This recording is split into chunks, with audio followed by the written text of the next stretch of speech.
It's not going to let us out. None of us. Brick was released by Ben Folds 5 back in 1997. 1997, fresh off of Scream being wildly successful. We were going to get Scream 2 at the end of that year. Then we got I Know What You Did Last Summer. Before I Still Know What You Did Last Summer in 1998. But we got other movies released. We got The Relic. That really wasn't all that good. But Ben Folds 5's Brick was absolutely just all over the goddamn radio stations. Yes, before the information superhighway got absolutely insane, all this technology that you kids sure love to goddamn enjoy and sink your goddamn faces into to the point that you have your tablets and you can't live without your tech. Yeah, Brick was a hell of a goddamn song by Ben Folds 5. Also, brick is something that you could use to build a nice chimney. If you want Santa Baby to come down your chimney tonight. Brick is also something that you could use to build a nice walking path. So when you're done working hard in the city, working for all kinds of money, and then driving home in rush hour traffic, you won't have to just, muck home in the muck, the blood, the sweat, and the beer, and all the goddamn mud's going to get over your nice suit pants, and your washer's broken. You won't be able to wash your goddamn pants before your boss yells at you for having dirty pants. He says, when you got grass stains, you got mud stains, you gotta have Tide because your boss is all about goddamn marketing. You don't want to deal with that, so you want to deal with more brick. Also, brick is something you could use to bludgeon somebody over the head if they happen to break into your house, because once they get into your house, anything you do is nice and legal. Oh, Flanders! It doesn't work if you invite him in. Hi, hey, go home. Diddly-doo! Brick is also a Netflix original from Germany that was written and directed by Philip Koch, who has been involved in some projects. I hope I pronounced his name correctly. If I didn't, I really don't care. He wrote Friend Request, that fucking fiasco, that abomination of a horror flick that was somehow supposed to be tied into Unfriended. Nevertheless, we got remember the guy that was the safe breaker in Army of the Dead? Yeah, the guy with the name that I can't fucking pronounce because he's German. Yeah, Matthias Schweighöfer. Probably got that wrong. Sorry. He plays Tim. Others may call him Tim. Some may call him Tim. He's living with his girlfriend Olivia, played by Ruby O'Fee. Not Mr. McFeely. Busy day, busy day. In case you can't tell, I'm not taking this review very seriously. I'm not taking this movie very seriously because this movie was trying to be bone serious, but was so goddamn unintentionally hilarious because they are in an apartment complex. They are dealing with something that happened in their past. It's going to lead to a possible relationship strife. But before that, well, there are a couple things that happen just before they wake up and find themselves trapped by an electronic wall that won't let them leave their apartment. Why is this electronic wall a thing? What the hell's going on? My goddamn goodness. Hell, what have I done? So they eventually do find that there are other neighbors there. Like 4 other rooms. Seriously, I think this takes place in like 5, 6 different rooms. There's like a few outside shots in the beginning. And so on. But yeah, we have these two. They argue, and then they have to band together, basically along with some other neighbors, to escape and figure out what is going on. We must solve this mystery, Scooby-Doo. I liked it better when they did this in films like Cube and The Platform and other stuff. I mean, Platform didn't necessarily deal with a lot of electronics, but it dealt with it. This is worse than The Platform 2. And that's saying something. The Platform 2 is just more of the platform, just worse. I do not understand how in the world the German people in this couldn't figure out the German engineering techniques here used. You would think that the Germans would understand how their engineering works, but, well, that being said, they blame one particular character that I will talk about in the spoilers where I'm like, oh boy, things really haven't changed in about 85 years. But, yeah, the acting's not good. There's nothing really to sink your teeth into with this. It's just an hour and 40 minutes of nothing. I mean, and that's of course including the end credits, but you'll want to tune out well before that. And I at least tried to give this a chance for about 30 to 40 minutes. It lost me before that, but I was willing to give it a chance. And the problem is, it got more preposterous and stupid, yet simplistic and nonsensical and incomprehensibly dumb. It just was really, really bad. And it just ends up being a big pile of nothing. I'm going to get into spoilers. It's on Netflix if you want to check it out. And let's just get right to it because I got things to say. 3, 2, 1, spoilers. So, yeah. We basically have Tim and Olivia. They are dealing with the loss of their child. Olivia wants to talk about it. Olivia even suggests that they go to Paris. I did enjoy the PS2 GameCube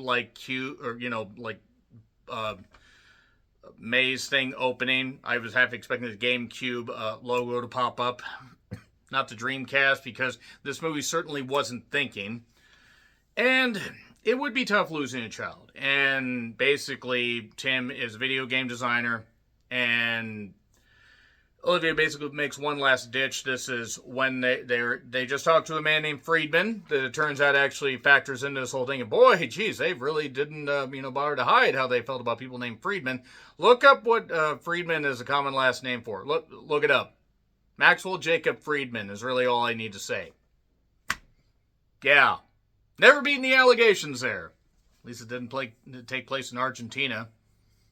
That's the Simpsons did it. Simpsons did it.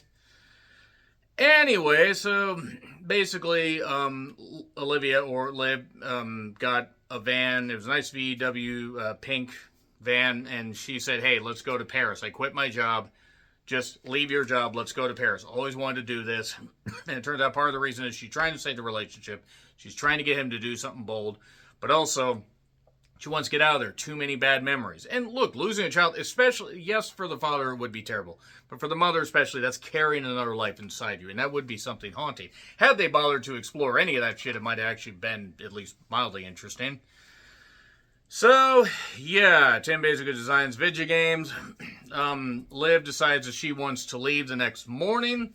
And, oh, the wall's there. Now, why is the wall there?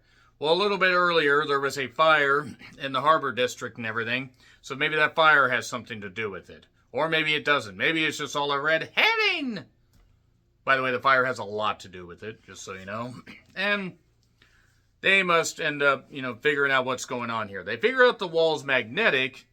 And at one point, they put metal objects and stuff like that on this wall. And then some stuff shoots and basically cuts his back all the way up. And then they figure out they can bust through the wall because they can't drill through it, but they can bust through the walls of the apartment complex, and they find a couple others. There's Marvin, Frederick Lau, and Anna Salisbury Williams, who I have to say, very fetching. I would like to see her in more stuff. And they talk about there's this one, they talk about like just being there, and they actually were vacationing, I think, from Spain, from Barcelona. They did not actually get proper deliveries there because that's Barcelona, and, if you insult the mailman there, he won't give you the right package because it's all about the delivery. Har, har. Which is funnier than anything in this goddamn fiasco. So, yeah, they break through the goddamn wall. Every character is stupid, is what I noted.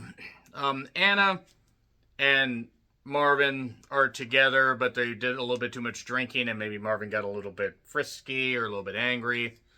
He got taped up at one point. There's an old man on an oxygen tank named Herr Oswald, who knows a lot about this place.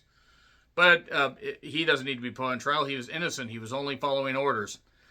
And Leah's the granddaughter, Leah Sarah Anna Fall, who she does fine. She does fine in this.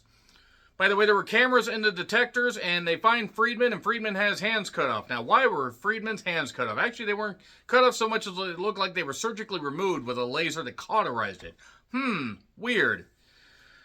So, there was this guy named Anton that also worked for this place called Epsilon, Tech, or Epsilon Nano Defense. And he ended up meeting an unfortunate end, died in his apartment. There's a friend of his, Yuri.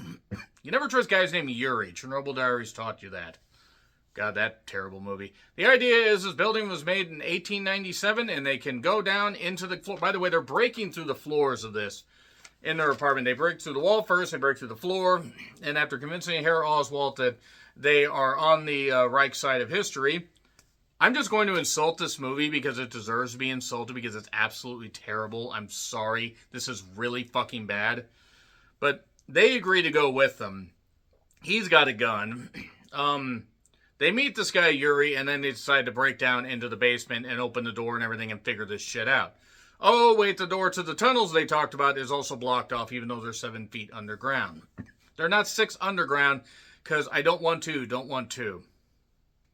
Deep cut. Nobody gets that. And finally we have like big old argument, pouring out of emotions from Tim and Liv. Liv's like, I just need you to be there, help bury the child. You weren't there for me. You dived into your work, which, yes, everybody compartmentalizes different, but you need to put that aside to be there for your partner.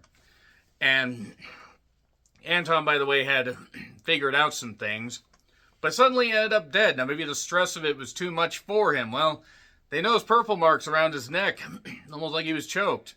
And there's only one other person with him.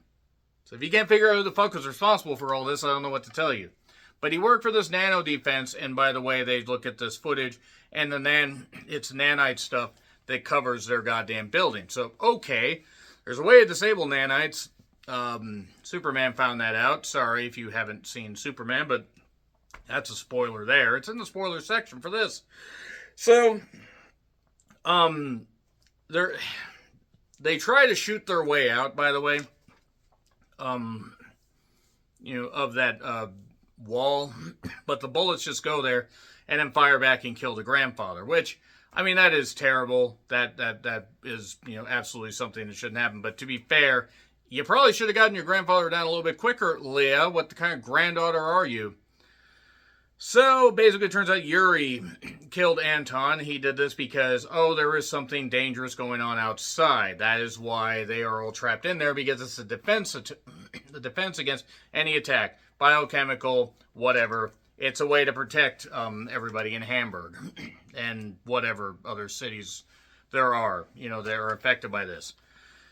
But it turns out Yuri's just basically batshit insane with a bunch of conspiracy theories.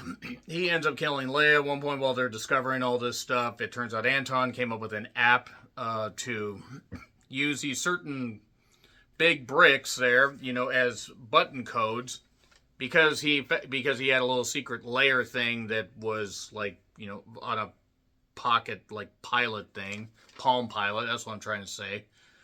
And he had all this stuff recorded. They figure out all these things, and now they do the Foursquare stuff and shit. Well, they ended up, after basically Yuri he killed Leia, but then he got beaten down. We had Anna that tried to get through the nanites. Unfortunately, they didn't quite do it right because she got trapped and then got cut off and everything, like the hands of Friedman and everything. Again, blaming a guy named Friedman. Gee, Germany, why don't you just get it right back out here? Revive it, get the smokestacks going. Nevertheless, yeah, it's a defense system against whatever. And then Yuri basically, after he had killed Anton, he'd killed Leia. Marvin then shoots Yuri, but who somehow doesn't die, who did not die, and then shoots himself in the head. So, the idea is there were light flashes in the video where Anton was taking selfies, and they figured out the number of light flashes and did coordinating with the squares, because, sure. And then Yuri's not dead. He attacks. He almost ends up getting Tim. By the way, a lot of this movie could have been cut down, and people had just actually, instead of doing just standing there instead of fight or flight, they could have just, grabbed a weapon, done something, thrown a sack of flour at the motherfucker. I mean, just do something. Marvin could have killed Yuri about 5 times in the amount of time that he just stood there like an idiot. So, Olivia is almost going to escape, but she saves Tim. They open the door, they get out, and they see that the entire goddamn city is covered in all this stuff. Because the fire caused this software to malfunction, and now everybody's covered. Because they were doing renovation, installation, stuff like that, and Friedman was making sure they were safe. But then they felt trapped, so they had to eradicate him. Am I spelling that out enough? But they get in the van and they leave. Yeah, that was... Fuck. God damn it, that was... Ugh. That was brick. I felt like having a brick. I don't even do drugs. I felt like snorting a goddamn brick. I think snorting a brick would have helped this movie. Don't do drugs, kids. It gets an F. It's terrible. Agree, disagree, what I said. Like, share, subscribe. Twitter, Letterboxd, Blue Sky handles in the description. I'm John Ritland. Until we meet again, happy trails to you.